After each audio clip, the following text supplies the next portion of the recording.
한 학생이 있었습니다. 어렸을 때부터 두각을 드러냈어요. 한 어떤 측면에서 달리기를 무척이나 잘했습니다.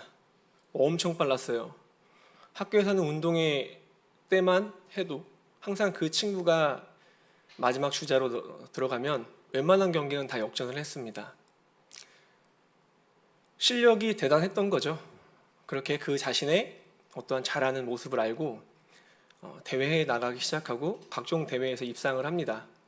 그런데 그 대회가 이제 시, 도, 전국으로 나아가면서 1등 하던 아이가 3등을 하더니 탈락을 하는 그런 맛을 보게 됩니다.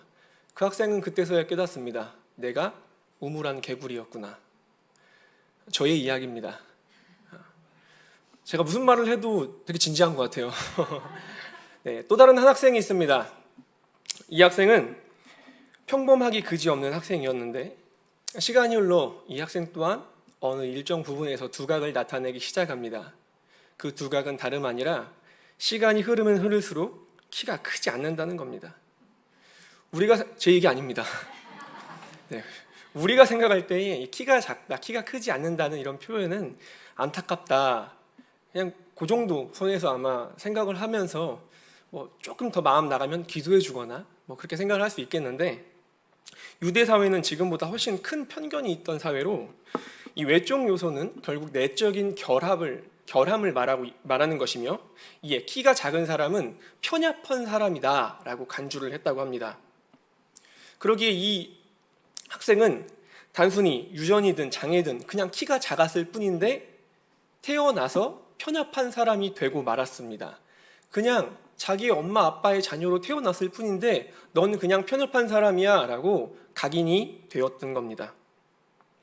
심지어 어떤 학자는 이런 육체적인 결합을 그 당시에 신에게 저주받았다라고 표현하기까지 합니다. 얼마나 낙심을 할까요, 이 학생은? 유대 사회를 넘어서 그리코 로마 사회에서는 이렇게 신체적인 결함이 있는, 작은 키를 갖고 있는 이런 모습을 두고서 사람들에게 조롱거리가 되었고 웃음거리가 되었다고 이야기를 하니 이 학생은 크게 낙심했을 겁니다. 그러하기에 이 키가 작다는 이 표현은 우리가 생각하는 어떤 그 정도 수준에서 규정되는 것이 아니라, 하나의 콤플렉스로 자리 잡는 것이 아니라 그냥 이 시대를 살아감에 있어서 정상적인 생활을 하기 어려운 상황이다라고 생각할 수 있습니다. 이 학생은 시간이 흐르면서 화가 났습니다. 아니, 억울했습니다. 내가 왜 이런 취급을 당해야 하는 거지? 이젠 억울함을 넘어서 자기 스스로 무엇을 어떻게 해야 하는지 답이 나오지 않았습니다. 왜냐하면 그의 부모조차도 특별한 어떠한 대답을 줄 수가 없었기 때문입니다. 사회가 그랬던걸요. 무엇하다 끈이 없는, 인격보다 편견이 더 우선시 되었던 그 시대, 이 학생은 두 가지 중에 하나를 선택할 수밖에 없었습니다. 첫 번째, 이러한 편견의 사회를 인정하고 그래, 난 그냥 편협한 사람으로 살아가자. 스스로를 속이고 그에 맞게 그 정도 수준에서 살아가는 것. 두 번째는 이 사회를 벗어나 자유해지는 겁니다. 이 학생은 무엇을 선택했을까요? 후자를 선택했습니다. 이 사회를 벗어나자. 오해하시면 안 됩니다. 세상을 떠나거나 이민을 갔다 이런 이야기가 아닙니다. 이 학생은 세리가 되었습니다. 세리가 되는 게 왜 자유해지는 걸까요? 왜 이 세상에서 벗어나는 걸까요? 여러분, 세리가 어떤 사람입니까? 이 당시의 세리는 로마 정부를 향해서 로마 정부에게 자신이 맡은 지역의 일정량의 세금을 걷어서 바쳐야 하는 그런 역할을 했던 사람입니다. 당시 식민지 시대의 어려운 현실 속에서 동족들을 가장 어렵게 하는 부류의 사람이었던 거죠. 그래서 당시 유대인들은 로마 군인보다도 오히려 이 사람을 더욱더 증오하고 싫어했습니다. 그런데 오히려 이런 세리의 모습이 이 사람에게는 탈출구가 된 겁니다. 왜 그럴까요? 이 세리라는 직분은 유대 사회, 유대 사람들을 통해서 영향을 받지 않습니다. 세리가 되는 것은 로마 정부에 의해서 되기 때문입니다. 그가 어떻게 하든 세리가 되는 것은 유대 사람이 뭐라고 하든 어떤 편견을 가지고 그 사람을 판단하든 아무런 상관이 없었습니다. 그저 로마 사람들에게 잘 보이고 그들의 입맛에 맞추면 되기 때문에 전혀 상관이 없었습니다. 여러분, 한번 생각해 보세요. 어차피 살아가면서 지금까지 손가락질을 받았고 편견에 입각해 살았습니다. 앞으로도 살면 또 그렇게 살아갈 겁니다. 하물며 세리가 된다고 그런 손가락질이 줄어들까요? 어차피 욕먹는 삶, 내가 그러면 세리라도 되겠다, 내가 그렇다면 이 유대 사회에서 벗어나 살아갈 수 있다, 이렇게 생각했습니다. 그가 세리가 되고 싶은 이유는 살기 위해서였습니다. 이 세리라는 직업의 매력은 여기서 끝나지 않았습니다. 주위를 돌아보니까 이 세리라는 직업은 결코 가난하게 살지 않았어요. 부유하면 부유했지. 이것은 구조적으로 어쩔 수 없던 것이었습니다. 로마 정부에 요 정도만 바치면 되기 때문에 그 위에 더 걷어들이는 것 그대로 자기 뱃속에 들어갑니다. 그것을 이 학생은 점점점 크면서 봤던 것 같습니다. 실제 역사적인 사료를 찾아보면요, 그 지역에 얼만큼 세금을 거둬야 되는지 세리밖에 몰랐다고 합니다. 그만큼 알려지지 않고 세리가 끝끝내 자기 배를 불렸다는 것을 알 수 있습니다. 비록 이런 경제적인 것뿐만 아니라 또 다른 매력들도 있습니다. 세리를 향해서 뒤에서는 사람들이 손가락질을 하고 뭐라고 해도 앞에서는 결코 함부로 할 수 없었습니다. 왜냐하면 그만큼 세리에게는 큰 권력이 있었기 때문입니다. 당시 이 지역 어떤 시장에서 세금을 내서 세리가 주는 세금 확인증을 주지 않으면 그 사람은 그 시장에서 장사를 할 수 없었다고 합니다. 한번 생각해 보세요.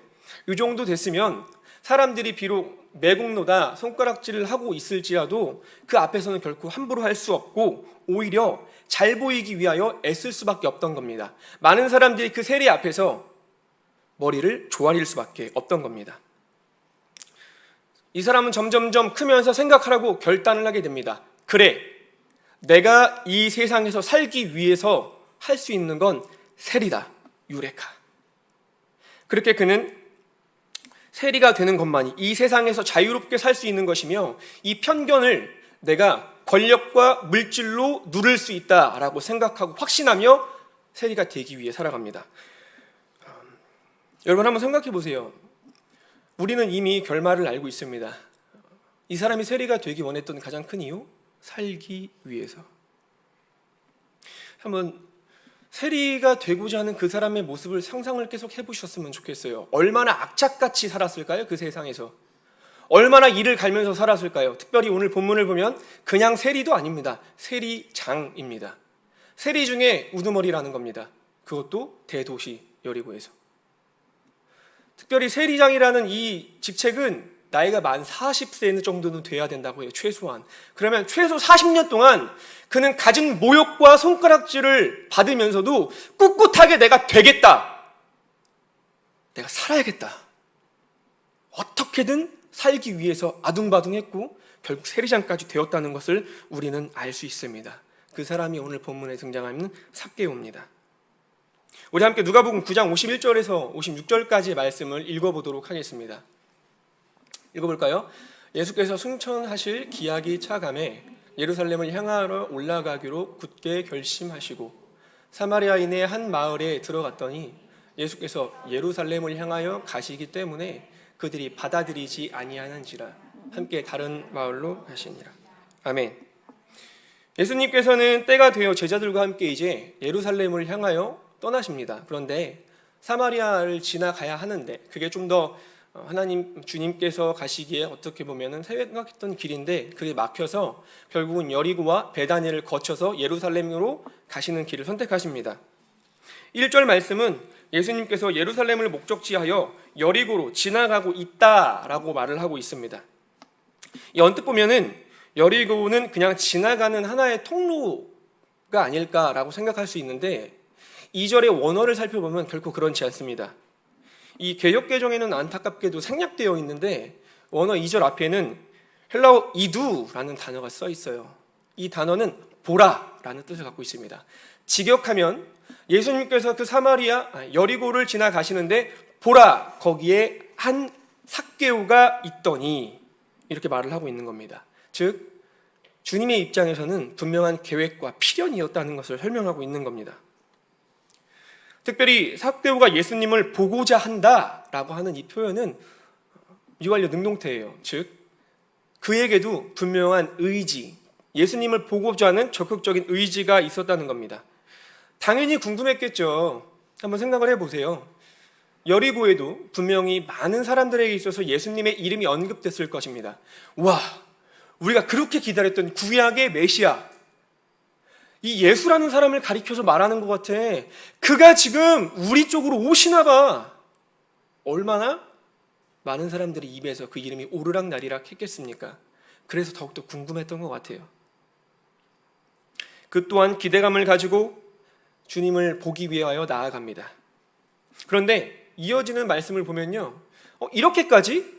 라는 질문을 하지 않을 수가 없습니다. 우리가 4절 말씀만 다시 한번 읽어볼까요?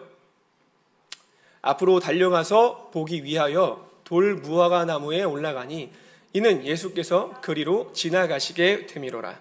아멘. 이 삭개오의 행동을 보면 두 가지가 보입니다. 첫 번째가 뭐냐면 달려가다. 두 번째가 뽕나무에 올라갔다라는 겁니다.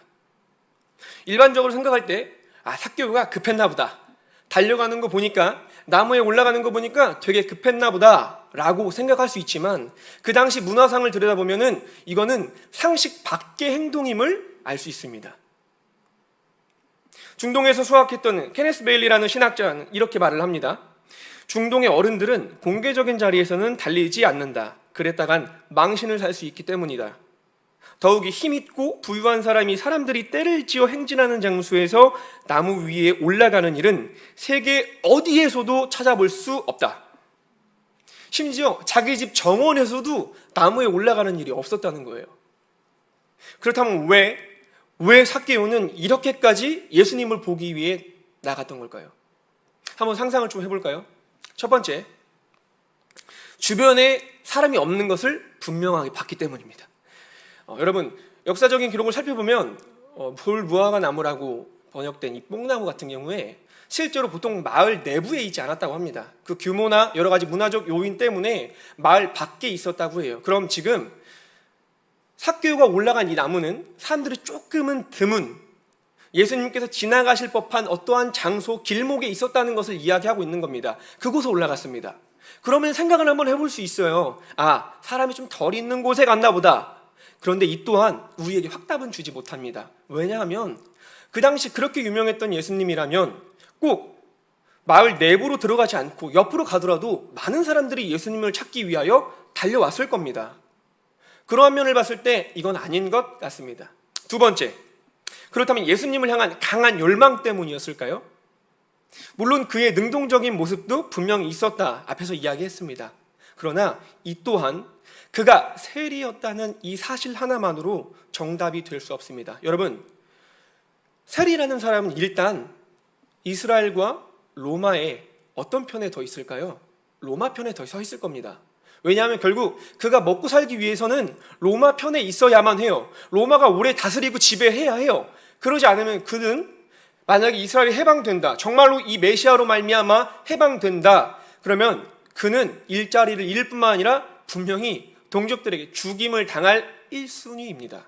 그렇다면 아무리 궁금하더라도 두 발 벗고 문화적으로도 말도 안 되는 그럴 가능성이 전혀 없었던 이런 모습을 취할 수가 없습니다. 그렇다면 이것도 아니라고 우리가 생각해 볼 수 있습니다. 왜 그랬을까요? 왜 그는 이런 무모하고도 다른 사람이 아무도 하지 않을 일을 하고 있을까요? 사실 답은 간단합니다. 체면이고 뭐고 단지 자신이 그렇게 행하길 원했다는 겁니다. 이게 무슨 말일까요? 여러분, 앞서 제가 삭개오가 세리가 되고자 하는 이유에 대해서 말씀드렸습니다. 무엇 때문이었죠? 살기 위해서. 그는 히어로 무비에 나오는 어떤 그런 대단한 영웅들처럼 내가 나라를 구원해 보겠어, 내가 스파이로 들어가서 그곳에서 이스라엘을 해방시켜 보겠어, 내가 토르가 되겠어, 이러한 기대감과 대의는 일말도 찾아볼 수 없는 사람이었습니다. 그저 그 사회에서, 그 편견이 심한 그 세상에서 살기 위한 목적이 다였기 때문에 세리가 되었던 겁니다. 같은 맥락 가운데 우리가 봐야 합니다. 무슨 말이냐면, 살기 위해서 세리가 된 그에게 사람들의 평판이든 체면이든 그 어떤 것도 그러지 말아야 하는 이유가 전혀 없었던 겁니다. 그가 뛰고 나무에 올라간 이 행동은 또한 그저 살기 위해서 세리가 되었던 이 모든 것들은 그냥 그에게 이미 정해진 삶의 패턴이 되었다. 한마디로 살기 위해서라는 이 한 가지가 그저 그의 삶을 다 지배해버린 겁니다. 살기 위해서 세리가 되었고 살기 위해서 올라간 겁니다. 그의 삶의 패턴이 되고 말았습니다. 여러분, 여기서 우리는 스스로에게 중요한 질문을 던져야 합니다. 우리도 또한 이렇게 삭개오처럼 살기 위해서라는 이름하에 얼마나 하나님의 뜻이 아닌 것들을 자행하고 합리화시키며 살아왔습니까? 제가 사역자가 되고서 많은 사람들을 만나게 되죠. 많은 사람들을 만나며 이야기를 들어주면서 느끼는 게 한 가지 있습니다. 사람마다 각자의 이유가 다 있다는 겁니다. 물론 누군가에 있어서 그 이유는 납득이 안 되고 합당치 않을 수 있습니다. 뭔 말이야? 라고 부정할 수도 있습니다. 왜 저렇게 생각하지? 라고 밀어낼 수도 있습니다. 그러하지만 그 사람에게만큼은 그 이유는 합당했던 것이고 그거는 각자의 분명한 이유가 있었다는 것을 많은 사람을 더욱더 만나면 만날수록 느낄 수가 있었어요. 그런데 결국은 이 사람이 이래서 이렇게 행동했고 저 사람이 저래서 저렇게 행동했다더라. 이것을 다 종합하면 어떻게 나오는 줄 압니까? 이렇게 귀결됩니다. 결국 다 살기 위해서 그렇게 했다는 겁니다. 그렇지 않습니까?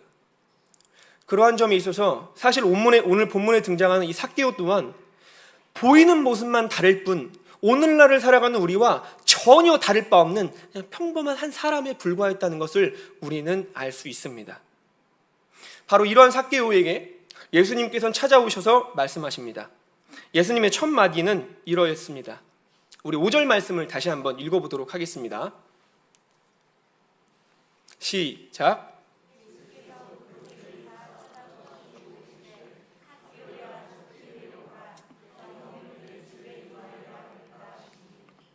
삭개오야 어서 내려오라. 우리는 이 말씀을 하나의 행동으로만 묘사해서는 안 됩니다. 이어지는 말씀과 함께 이 말이 삭개오에게 어떻게 다가왔느를 깊이 살펴봐야 합니다. 오늘은 내가 너네 집에서 하루 자려고 해. 예수님의 이러한 요청에 삭개오는 어떻게 반응합니까? 6절 말씀을 보면 급히 내려와 즐거워하며 영접하거늘. 누가복음에 기록한 누가는 예수님께서 속히 내려오라는 그 말씀에 삭개오가 즉각적으로 속히 내려왔다고 설명합니다. 마치 창세기 1장에 등장하는 하나님의 말씀이 생겨라 했을 때 생겨났던 것처럼 100% 순종의 모습을 삭개오의 모습을 통해서 우리는 확인할 수 있습니다. 한번 여쭤볼게요.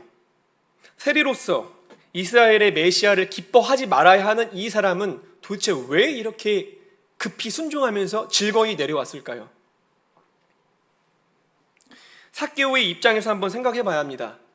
그에게는 지금까지 살면서 그 누구도 단 한 명도 어쩌면 따스히 손을 내밀어주고 그의 이름을 불러준 사람이 없었기 때문일지 모릅니다. 기껏해야 그에게 말 걸었던 자는 그에게 아부하는 자, 그에게 잘 보이길 원하는 자, 어떠한 인간적인 관계가 아니라 일 때문에 그에게 어떠한 목적성을 가지고 찾아와서 말했던 사람들이 전부였을 겁니다. 그러하기 때문에 어쩌면 유대 사회에서만큼은 사도 바울이 나는 죄인 중에 괴수라고 말했던 그 고백이 유대 사회에서 삭개오에게 해당되었을지도 모릅니다. 유대 사회에서 삭개오는 죄인 중에 괴수였을지도 모릅니다. 그러하기 때문에 더더욱 그에게 사람들이 말을 걸었을까요? 동일한 취급을 받을 거라고 생각을 했겠죠. 7절 말씀은 또한 이미 사람들이 그를 향해서 죄인이다 이렇게 말을 하고 있습니다. 네, 그는 죄인이었습니다. 그런 죄인에게 말 걸면 나 또한 죄인 취급을 받을 수 있는 그에게 예수님께서는 다가가 손을 내미셨습니다. 이미 어렸을 때부터 편협한 자로 낙인 찍혔고 세리가 되고 나서는 죄인으로 낙인 찍혔던 그였습니다. 그런 사람에게 예수님께서는 찾아가셔서 말씀을 하고 계시는 겁니다. 삭개오야 내려와. 삭개오에게 예수님은 처음 자신에게 따스하게 말을 걸고 자신의 이름을 불러준 분이셨습니다. 여러분에게 여쭙겠습니다. 여러분에게 주님은 어떠한 분이십니까? 계속해서 삭개오를 향한 예수님의 말씀을 살펴보면 예수님의 행동은 단순히 삭개오의 손을 잡아준 것 그 이상인 것들을 확인할 수 있습니다. 예수님께서 말씀하셨던 이 명령어 내려오라 라는 이 헬라어 원어를 보면 크게 두 가지로 해석이 됩니다. 첫 번째는 공간적, 지리적으로 내려옴. 그리고 두 번째는 바로 예수님의 성육신을 뜻하곤 합니다. 그렇다면 자신의 모든 권세를 내려놓고 이 세상에 내려오셨고, 특별히 오늘 본문에 등장해서 삭개오 앞에 계신 그 예수님께서는 삭개오에게 단순히 너 나무에서 내려와, 이것을 요청하고 있는 것이 아니라 삭개오야, 지금까지 너가 살기 위해서 그렇게 행했던 그 모든 것들을 이제 그만 내려놓으라, 이렇게 말씀하고 있는 겁니다. 예수님은 단순히 삭개오를 만나기 위해서 여리고를 들르신 게 아니라 그에게 손을 내밀어 주시기만 위해서, 그를 위로해 주기 위해서, 그의 말을 공감해 주기 위해서 이곳에 오신 게 아니라 그의 삶의 행동 양식을 변화시켜 주기 위해서 이 땅에 오셨다는 겁니다. 삭개오야, 살기 위해서 너는 이렇게 행했다고 하는데, 너의 그 행동 양식, 너는 어쩔 수 없었다고 하는데 이제 그 모든 이유를, 그 핑계를 내려놓으렴. 더불어 그의 집에 들어가신다는 것은 무슨 의미일까요? 우리 함께 계시록 3장 20절 말씀을 보도록 하겠습니다. 예수께서 요한계시록 3장 20절입니다. 볼지어다 내가 눈 밖에서 서서 두드리노니 누구든지 내 음성을 듣고 문을 열면 내가 그리로 들어가 그와 더불어 먹고 그는 나와 더불어 먹으리라. 아멘. 예수님께서 삭개오의 집에, 삭개오의 내면에 그의 삶으로 들어가시겠다는 겁니다. 이 말씀은 영어 단어 must입니다. 내가 그래야만 하겠다. 한마디로 하나님의 신적 의지가 분명하게 담겨 있는 것을 우리는 확인할 수 있습니다. 그렇다면 삭개오야, 내려와, 내가 오늘 너희 집에 들어갈게 라는 이 한 문장은 단순히 그렇게 행동을 해 라는 것을 넘어서서 삭개오야, 너는 지금껏 어쩔 수 없다고 살기 위해서 그랬다고 말을 했지만 이제 너가 그렇게 말했던 그 핑계 같은 삶의 양식은 내려놓고 너를 위하여 살기 위하여 살지 말고 나를 위하여 살아라 라고 말씀하고 계신다는 겁니다. 지금 살기 위해서 어쩔 수 없었다는 그의 삶의 행동 양식에 분명한 변화를 명령하고 계시는 것을 우리는 확인할 수 있습니다. 이러한 예수님의 명령은 실제 삭개오의 삶을 변화시켰습니다. 우리 함께 8절 말씀을 읽어볼까요?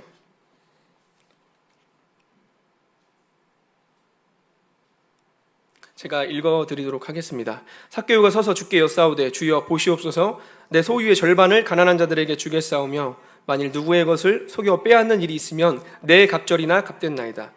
아멘. 결국 두 가지입니다. 소유의 절반을 가난한 자들에게 주겠다, 빼앗은 것을 4배로 갚아주겠다. 여러분, 도대체 얼마나 재산이 많으면 이 소유의 절반이나 줄까라는 생각을 우리는 해서는 안 됩니다. 도대체 얼마나 뺏은 게 많으면 저렇게 4갑절이나 갚겠다고 양심 고백을 하는 걸까라고 또한 생각하시면 안 됩니다. 이 두 가지 결단은 삭개오에게 있어서 그의 지난 날의 모든 삶을 부정하는 고백입니다. 모든 삶을 다 내려놓고 처음에는 이 세상을 도피했던 그가 이제 살기 위해서라는 이름으로 이 세상을 뛰어넘어서 자기 뜻대로 살았던 그가 이제는 살기 위해서가 아니라 주를 위해서 살아가겠다는 분명한 결단임을 우리는 기억해야 합니다. 그런 삭개오에게 예수님은 어떻게 말씀하십니까? 이 집에 구원이 이르렀다. 그는 로마서 8장 38절 39절 말씀을 오늘의 이 사건을 통해 분명히 확신했던 겁니다. 함께 읽어볼까요?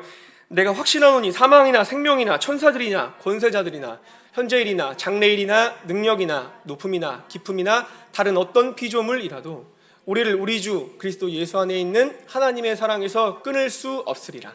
아멘. 그는 이 사건을 통하여, 예수님을 만남을 통하여 분명한 확신을 얻었습니다. 구원받은 자. 이러한 삭개오의 앞으로의 삶은 어떠하겠습니까? 정말로 세상이 감당치 못하는 삶을 살지 않겠습니까? 사탄마저 흔들 수 없는 그런 삶을 살 거라고 저는 생각을 합니다. 그 뒤에 이야기는 어떻게 나오는지 우리는 알 수 없지만 저는 아마 삭개오가 그 지역을 변화시키는 한 사람이 되지 않았을까 생각을 해봅니다. 저는 여러분들에게 이렇게 묻고 싶습니다. 여러분은 예수님을 만나셨습니까? 그렇다면 왜 여전히 살기 위해서라는 이름 하에 여러분은 여러분의 많은 삶의 모습들을 하나님 앞에서 합리화시키며 하나님의 뜻과 반대되는 세상의 것들을 용인하며 살아가고 계십니까? 지난주에 제가 새벽에도 잠깐 말씀을 드렸는데 김영국 목사님께서 참 많은 좋은 말씀을 해주고 가셨어요.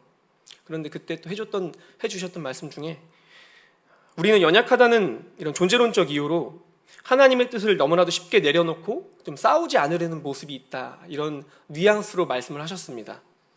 주님, 내가 연약하니까요 라는 그 이유 하나로 치열하게 싸울 생각을 하지 않는다는 의미였습니다.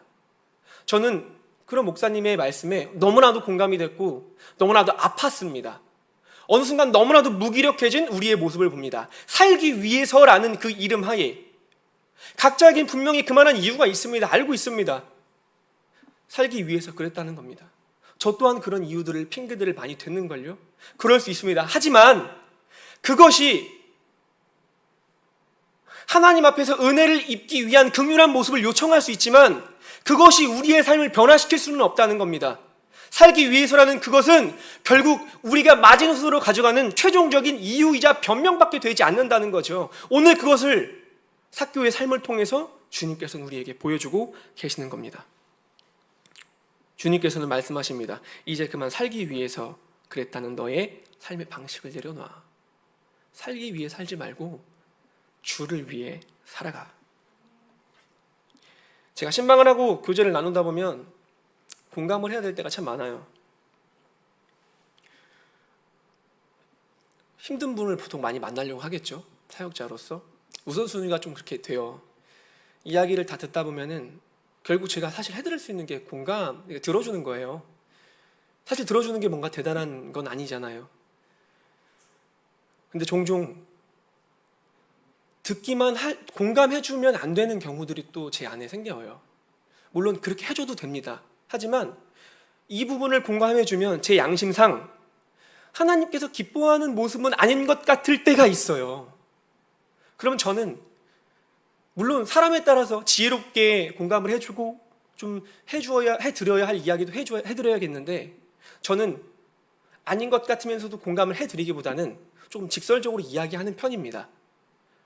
그렇다고 막 무작정 왜 그렇게 하세요? 이런 걸 말하는 건 아니고요. 그렇죠, 힘드시죠? 이러고 끝나는 게 아니라 그럼에도 불구하고 싸우셔야 합니다. 그렇게 무너지시면 안 돼요. 힘들어요. 무너지시면 안 돼요. 근데 그래도 싸우셔야 돼요. 그리고 저는 이렇게 좀 보통 마무리를 해요. 제가 기도할게요. 그리고 정말 저 열심히 기도합니다. 그분들을 위하여. 여러분, 싸우시기 바랍니다. 살기 위해서 여러분들이 그렇게 말씀하시지 않아도 이미 주님께서는 달고 계세요. 하지만 그리스도인은 이미 주 예수 그리스도로 말미암아 승리를 입은 사람들입니다. 일어나십시오. 싸우십시오. 승리하십시오. 살기 위해서라는 것은 그저 우리가 마지노선으로 맨 끝에 둘 수 있는 최종적인 변명이자 이유일 뿐입니다.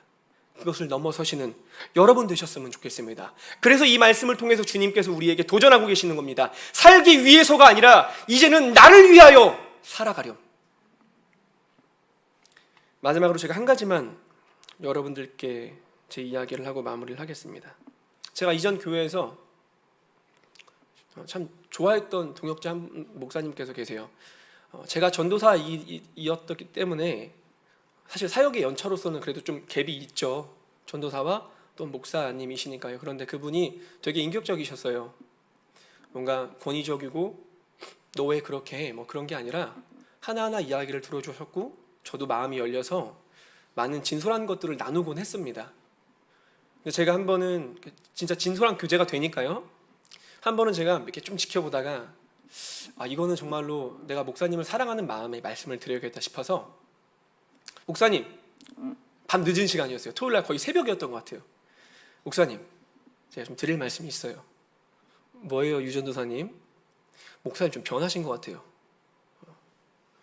이거 여러분, 이게 되게 어찌 보면은 되게 조심스러운 말이에요. 제가 좀 좋지 않은 투로 말을 한 거예요, 사실. 목사님 변하신 것 같아요. 당황하셨어요. 원래 제가 좀 당돌한 스타일이었던 건 아셨는데, 그래도 이 새벽에 갑자기 내일 주일인데 이런 표정이셨던 거예요.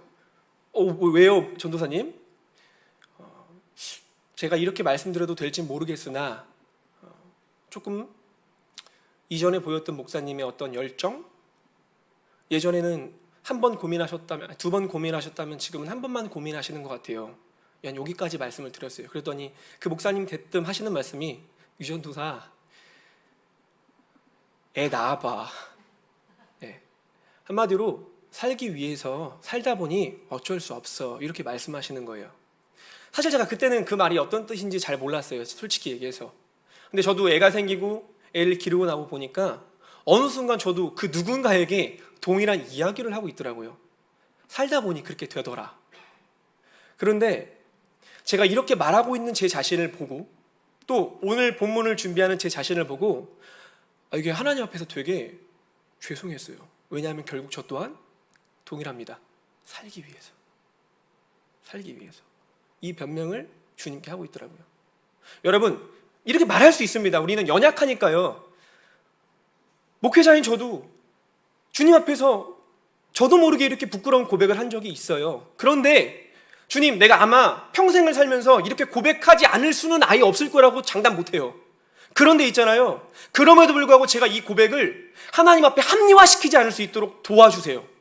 제가 주님 앞에서 살기 위해서 주님 어쩔 수 없어요. 제가 할 수 있는 최선이었어요. 더 이상 저한테 뭐라고 하지 마세요. 저는 제가 최선을 다하고 있어요.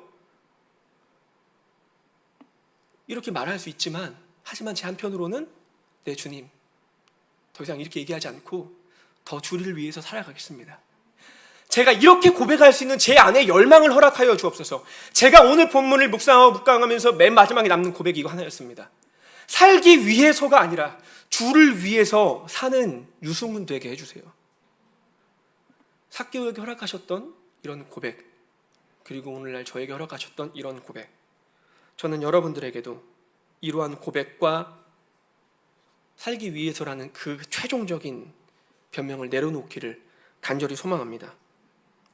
하늘빛 우리 교회 가족 여러분, 삶보다 더 중요한 것은요, 어떻게 사냐예요.